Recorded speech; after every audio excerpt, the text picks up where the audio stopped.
very rare do I hear anyone say the house prices are too high right now, with the exception of people trying to get into the market. Anybody who's actively looking to get pre-approved or actively searching, not hearing that much anymore. Interestingly, maybe they just accepted the market as it is about. Welcome to The Flow, Real Estate and Money Show, a show focused on helping Canadians understand the different elements of real estate, mortgage, and finance. The goal of our show is to provide Canadians with the tools, information, and knowledge to have more success when it comes to their investing and real estate related decisions going forward. My name is Alex McFadyen, and I'm your host. I can't wait to get you into the flow. Well, we got the big bad BOC on tap to make some big changes that virtually everyone is expecting on Wednesday of this week. The question mark isn't necessarily what's the BOC going to be doing right now, but what is the impact going to be on the marketplace? And more importantly, what the heck else is going on? Because we already know the BOC is going to reduce rates. I think we're going to cover that. Well, I know we're going to cover that and a whole lot more in today's conversation. Another solo cast. I've had some great feedback from my listeners here on YouTube and on the podcast. My only ask is that if you're loving this stuff, let me know. Shoot me a DM at The Mortgage Pug or at Flow Mortgage Co on Instagram, or share it out with somebody else. Give us a review on iTunes or a thumbs up on YouTube if you're liking this stuff. So let's get right into it. A little bit of new data that popped in. This is just the end of the week and recording this episode here, so it'll be still hot and fresh regarding some of the information that just came out of the United States and what it means for Canadian mortgages and real estate stepping into, well, next week and the BOC's announcement. So we'll start where we got to start right now, which is the most recent US data.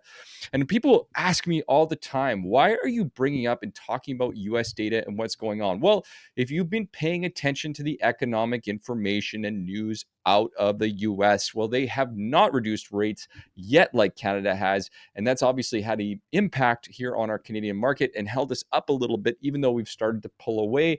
That tone changed a few weeks ago when Powell let us know that rates would be coming down. And well, the data itself has been conflicting, to say the least, in the US. In many situations, there have been job revisions suggesting, well, there were more jobs lost than gained for the last number of months, and actually the entire year, which is why one of the reasons why they've kept rates steadily high. And interestingly enough, on August 29th, the most recent job data dump, there was actually jobless claims falling to $231,000. So basically, they had more jobs gained and less jobless claims than was expected, which is having an immediate impact on us here in Canada and the US, holding bonds artificially right above 3% if you are talking about the 5-year Canadian bond. So what does this all mean? Like, really, what does it mean at the end of the day? To start off with, it means, and it's a reminder, that there is no perfect path down when it comes to interest rates. Now, there's a lot of articles and arguments and YouTube videos out there about the fact that, well, the BOC is cutting rates too slow, and that's going to have a significant impact on the Canadian economy as a whole. And it'll have a significant impact on people renewing and mortgages and so much more. But at the end of the day, whether they do it too fast or too slow, there's one thing that we do know to be true. There's no perfect line down. Things go up and things go down. And the data reminds us of that on a regular basis. Now, speaking specifically about the Bank of Canada, I'm going to touch on that a little bit later in today's podcast episode and what's going on. Virtually everybody is aware that we are going to see about a 93 to 94% chance of a 25% or a 25-point rate cut next Wednesday, September 4th. And if you listen to this podcast episode that day, then you know the Bank of Canada just dropped interest rates. And there was a minor or a small chance, based on a lot of those voices out there that were yelling that we should reduce rates by 50 points. There was a small chance, about 6 to 8%, depending on which day you looked at it, that this could be a possibility. And while some agree that this is the right decision to be made, well, there's a lot out there who suggest that's asinine and insane, and we should definitely not be doing that. We should be holding rates high. So I guess it depends on who you talk to and where you talk to them. But the cracks are forming in the economy right now. And the question mark is, when does the dam break? So keeping on with some more information, what does it all mean for Canadian mortgage rates and Canadian consumers? Because that's really what most people are tuning into this channel to ask about and talk about, not necessarily just the economic data. First things first, back a few weeks ago in August, we saw a significant dip in the 5-year Canadian bond yields. And why do we talk about this is a reminder, is because it has the greatest impact, or one of the greatest indicators of where the fixed rate market goes. And a few weeks ago, we saw, obviously, because of the news in the US, this is back on, I think, August 4th, the bond yields dipped about 25 to 30 points in a very, very short period of time. So there was a significant drop off, and it felt like the dam was about to break, and we were about to see fixed rates jump down. And to a degree, we did. We saw a lot of the banks start to lower slowly over the last few weeks their advertised rates, anywhere between 10 to 25 basis points down on the advertised front. And for the first time since, I think it's been 2 years, we are seeing almost all Canadian banks advertise 5-year fixed rates under 5%. It still isn't as notable or as significant as some are suggesting. But I do remind a lot of people that relative to where rates were in the end, so the fall of 2023, which was basically everything 6% or higher, we have come down basically 1% or more than 1% in some situations on all fixed rate terms. So there has actually been a pretty significant dip. It's just a reminder that these things don't happen on a smooth slide down, and they take time. In addition to that, the banks are watching for the data, and they are watching for what's happening, and they are making decisions based on what's happening on a daily or weekly basis. Now, for anybody who does not know this, most banks, like conventional banks, not non-bank lenders, but most banks have the ability to provide what they call discretion on interest rates. And that discretion can change based on the day, based on the week, based on the hour, based on what's happening in the markets, based on how much money they lent, based on your situation.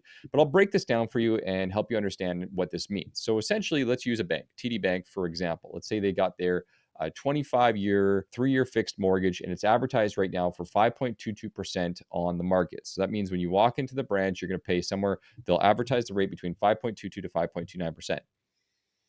But you're hearing that someone else got a rate of 4.99 or 4.89% or 4.94% or 4.97%. Why is that happening? And what's happening? Well, a big part of that has to do with what we call a discretion.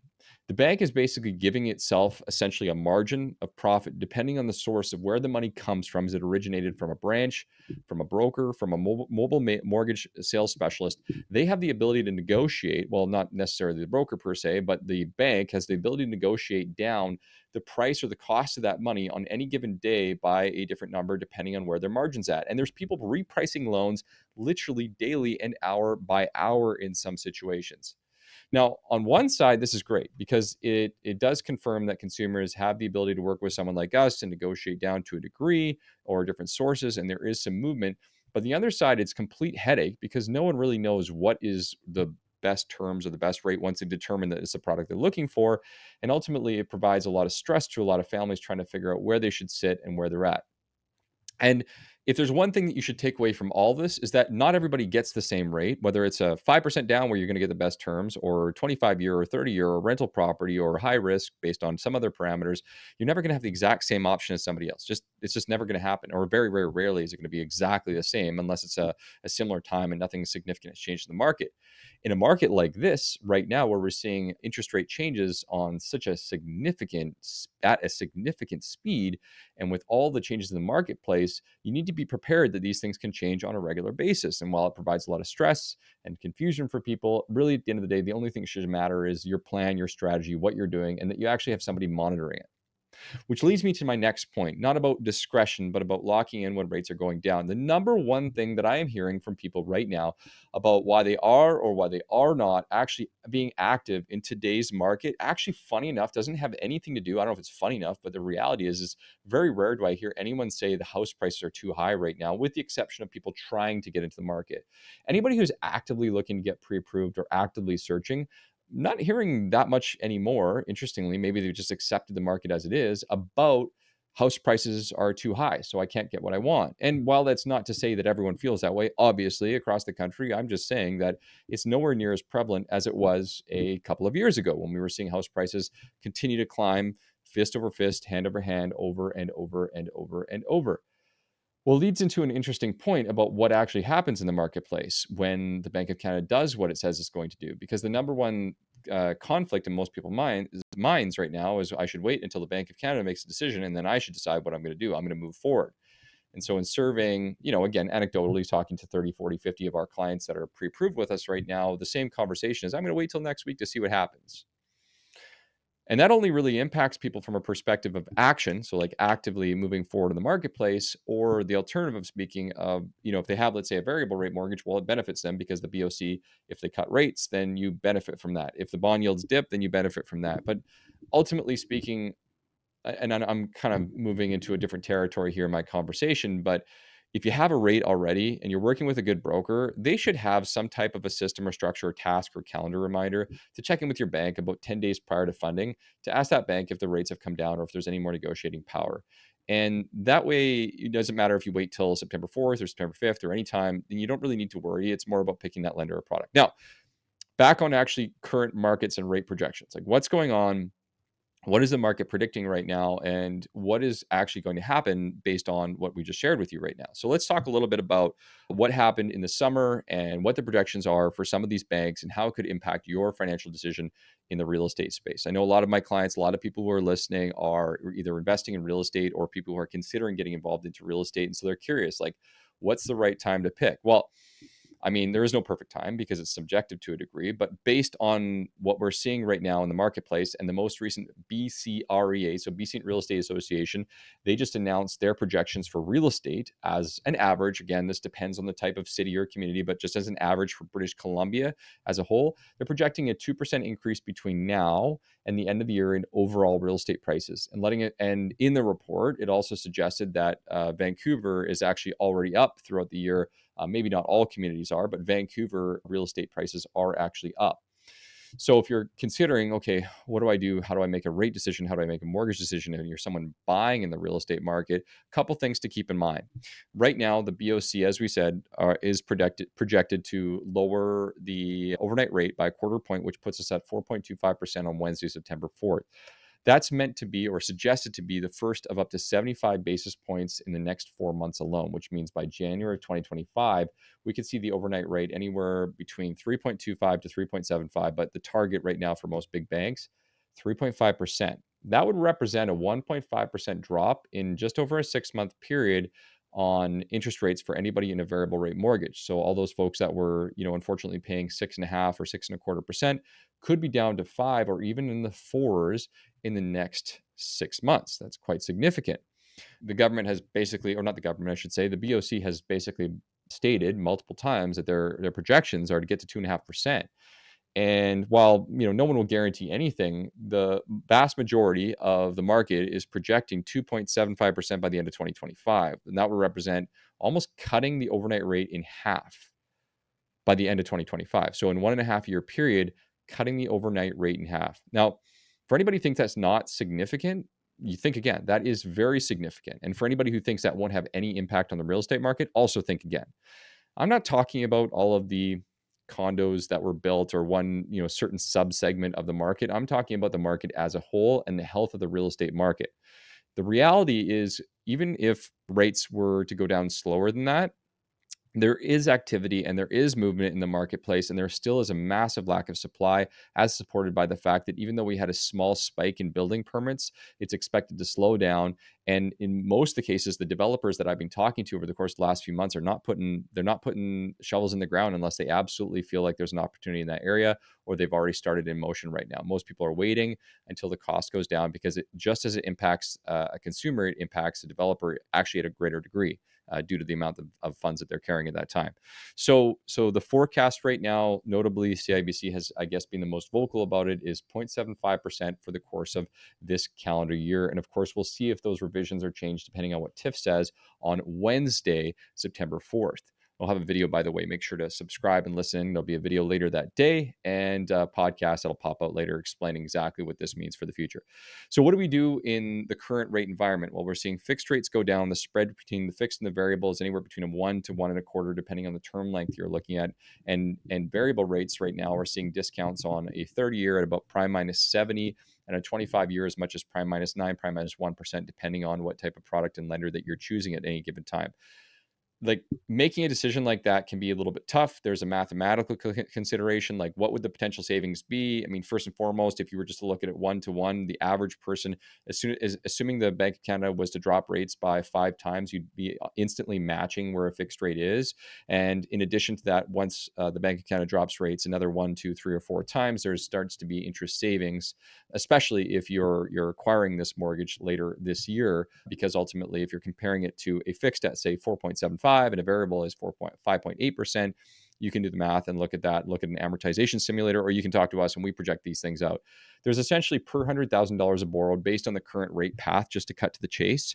What I'm saying is, if you took a fixed rate versus a variable rate today and you're an average person qualifying for a loan, if the rate path continues on a non-aggressive way, but in a conservative or median to around the 2.5% overnight rate based on where it's going right now, there's about $1,000 of interest per $100,000 borrowed on a 25-year amortized mortgage right now. Of course, there's outliers to this, and your plan should matter, but it becomes more and more and more evident that the variable rate continues to be a good choice for a lot of consumers who are looking for flexibility and the opportunity to continue to go down with the market, even if it means quote unquote locking in a year or a year and a half when fixed rates are lower, or if it means riding it out. There's a lot of reasons right now that the variable rate is making a lot more sense for that reason and many others. Now, we all know that economically speaking, these things, again, they don't go down perfectly. So there could be a period of time where people might be, scratching and clawing and wondering, well, why aren't rates going down as fast as they might otherwise? And that's probably almost guaranteed likely to happen at some point during 2025.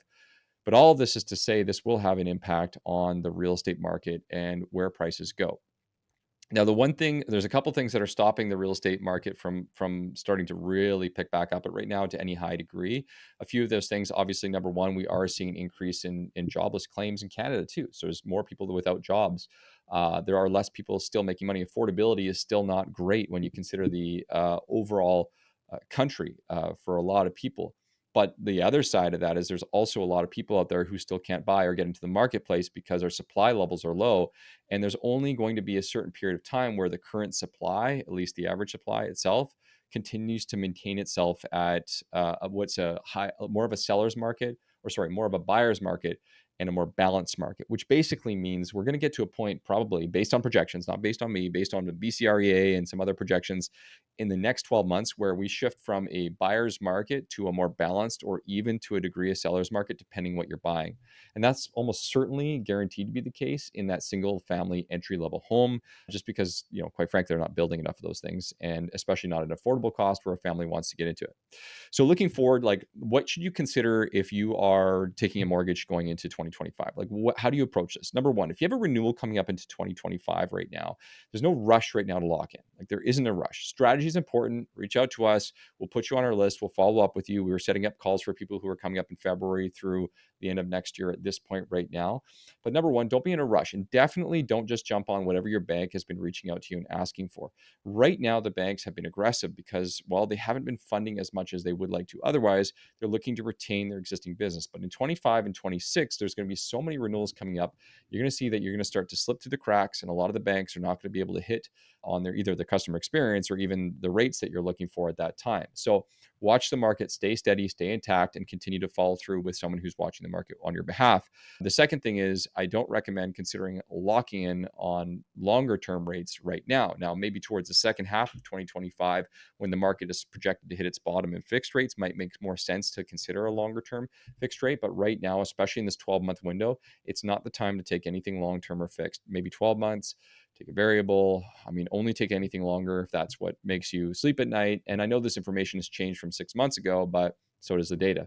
As far as looking at other items in the marketplace or other pieces of advice that you should consider based on my notes here, one thing that we've noticed change in the last 6 months is that we've seen reverse mortgage rates coming down in the last 6 months. I know this doesn't have to do with the average person that's listening to this, but it's pretty impactful, because one of the biggest reasons that we'd end up doing reverse mortgages is because we're helping out our clients' parents or our clients' grandparents to do a few things. Number one, keep their family home, because downsizing often doesn't even make sense anymore financially. Number two, inheritance and gifts. A lot of the grandparents are saying, I've got this $1.5 million home. I just have all I have is equity in it, and I want to give this to my kids. So we're seeing everybody start to ask us the question, can we get those reverse mortgages? And the last 6 to 12 months, the rates were so high that a lot of people were saying, yeah, I'm going to hold off. But in the last month, we're starting to see those rates start to go sub 7%, in some cases in the low sixes, notwithstanding alternative rates, which are now in the fives and low sixes as well. So all of these kind of tertiary markets in the alternative space and in the reverse space are starting to see a little bit of a boost due to the rates as well. And I think we're going to see those markets really start to ramp up and grow in the next 6 to 12 months, as well as the residential or conventional mortgage rates. Other insights that I noted here for today's call or conversation are the appreciation numbers. So I really want to talk about this because I mentioned it in the call and touched on it in the notes of this particular podcast. But not only are there fewer single family homes being built across the country than ever before, and even if there was a little bit of an uptick, it's still significantly being outpaced based on the population. But there's obviously less and less and less land, as you know, available to be developed in most of the major cities and economies. So we'll be moving mostly to a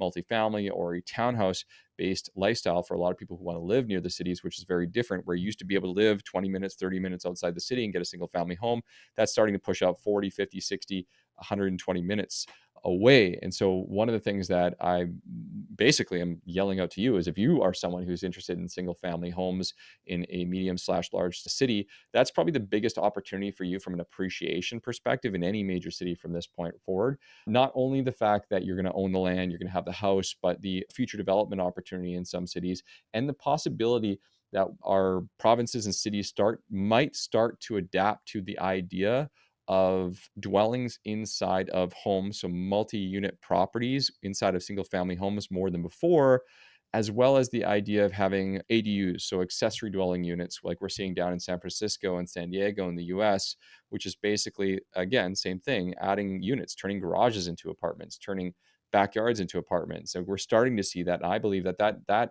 type of idea is going to continue to grow, and we're going to see more opportunities in that space as a whole. Now, this was a little bit all over the place today, a little bit of a ramble here and there, and a lot of different things, but I wanted to really just talk about not just the Bank of Canada, what it's doing, but what the impact could be in the marketplace. So as always, if you found this information helpful, shoot me a note, let me know. And if you're looking to work together with my team and I, go ahead and send us a message or a DM. Information's in the show notes, information's in the notes below. Thank you for watching, and I'll see you guys on the next one. That was an unreal episode of The Flow. I hope you enjoyed it as much as I did on my side right here. If you haven't already done so, make sure to check out all of the incredible resources that we have available. You can find us on Instagram at Flow Mortgage Co. You can find us on our website, getflowmortgage.ca. And of course, don't forget our free first-time homebuyer masterclass that's currently available on our website for anyone who listens to the episodes. And if you loved what you listened here today, the only thing that we ask for is to share this with someone else that you think this could help. And hey, maybe leave us a great review online.